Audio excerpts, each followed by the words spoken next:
আমাদের জীবনের একটি আনন্দময় এবং সুখময় দিন হচ্ছে আমাদের জন্মদিন। আমার একমাত্র ভাগিনার জন্মদিন ছিল ৮ই নভেম্বর এবং তার মা আমার বড় বোন তার জন্মদিন ছিল ৯ই নভেম্বর। কাকতালীয়ভাবে মা ছেলের জন্মদিন পর দিন হওয়াতে আমাদের মধ্যে একটি অন্যরকম আনন্দ কাজ করে। তো ৮ তারিখ তো আরিশের জন্মদিন আমরা সুন্দর মতো করে পালন করলাম। রাত ১২টার আগেই আমার বড় বোনের জন্য এত কেক আসা শুরু করলো। আমরা তো খুবই অবাক যে আপু কয়টা কেক কাটবে। যাই হোক, এত কেক সব কিছু মিলিয়ে আমাদের আনন্দ আয়োজন নিয়ে থাকছে আজকের ব্লগ। হ্যালো এভরিওয়ান, আসসালামু আলাইকুম। আমি Farzana Lopa from passionate beauty by Farzana Lopa. আমি যেহেতু ৭ তারিখে চলে গিয়েছিলাম আপুর বাসায়, আর জন্মদিন পালন শুরু হয়ে গিয়েছে ৭ তারিখ রাত থেকেই। তো আপুর জন্মদিন রাত ১২টায় শুরু হয়েছে। আমি তো আমার গিফটের প্যাকেট নিয়ে দাঁড়িয়েছিলাম এবং আপুকে উইশ করছি আমরা সবাই মিলে এক করে। আপুর জন্য আমি এবার বিশেষ কিছু আয়োজন করতে পারিনি, তারপরও আপুকে সারপ্রাইজ দেওয়ার জন্য গিফট না নিলে কি চলে। তো এক করে সবাই মিলে আপুকে উইশ করলাম। আর এত কেক ছিল, তো আমি একটি কেক কেটে আপুদেরকে দিচ্ছিলাম, আর ভাইয়া আপুকে হারমোনিয়াম বাজিয়ে উইশ করা শুরু করলো। আর আপুর প্রতিটা কেকই এত সুন্দর ছিল এবং বিভিন্ন পেজ থেকে এসেছে, আপুর বান্ধবীরা আপুকে উইশ করেছে এবং কেক গিফট করেছে। আমি তো মেকআপ উঠিয়ে রাত ১২টার সময় সবাই মিলে আপুকে উইশ করছি। আমাদের অন্যরকম একটি আনন্দপূর্ণ সময় ছিল। মাশাআল্লাহ, সবাই আমাদের জন্য দোয়া করবেন প্লিজ।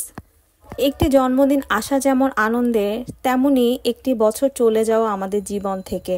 তো সামনের বছরটি যাতে প্রতিটা মানুষের জীবনে উল্লেখযোগ্য এবং ইতিবাচক পরিবর্তন নিয়ে আসতে পারে, সর্বদা সুস্থ থাকতে পারে, এটাই কিন্তু আমাদের চাওয়া।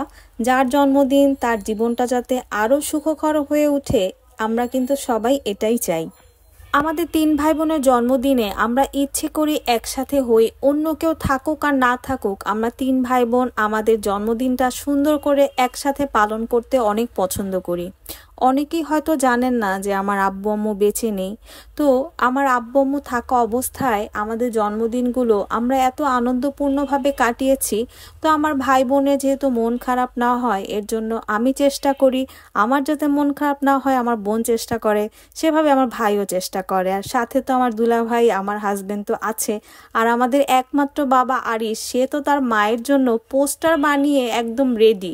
তো আপুর জন্মদিনের কেকগুলো এক করে আপু কাটছে এবং ভাইয়া হারমোনিয়াম চেঞ্জ করে এখন গিটার নিয়ে বসেছে উইশ করার জন্য।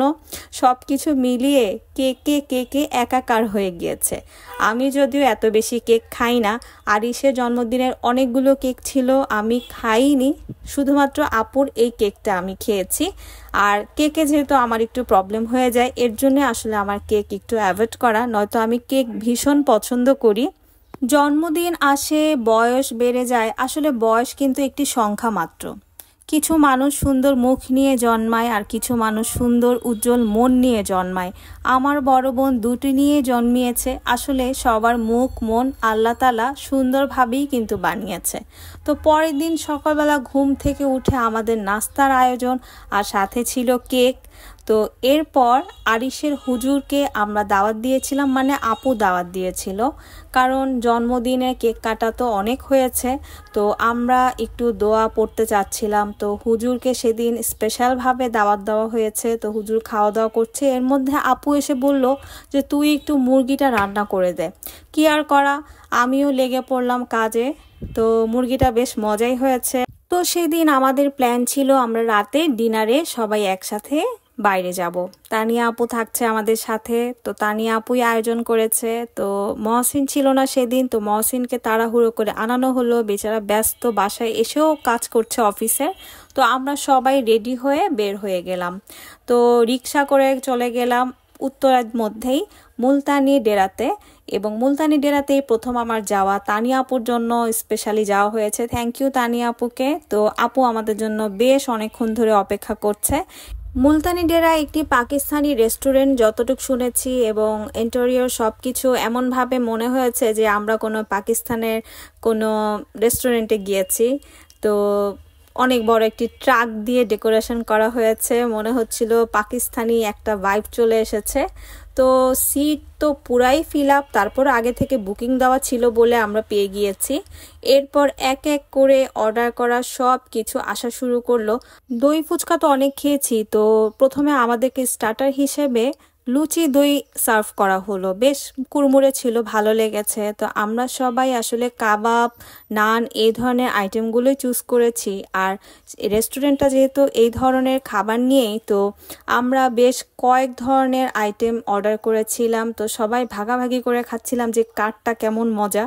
তো বেশ মজাই লেগেছে আমার কাছে। কাবাব এবং তান্দুরি চিকেন সব কিছু অনেক বেশি মজার ছিল। সবচেয়ে বেশি মজার ছিল লাচ্ছি আর এই কুলফিটা। এবং এই যে ভাইয়া কুলফি খেয়ে তো পুরা গান গাওয়া শুরু করেছে, ঠান্ডায় এমন অবস্থা হয়ে গিয়েছিল। তো খুব মজা লেগেছে। সব কিছু মিলিয়ে আমার বড় বোনের জন্মদিনটা শুরু থেকে শেষ পর্যন্ত অনেক আনন্দ করে কাটিয়েছি আমরা, আলহামদুলিল্লাহ।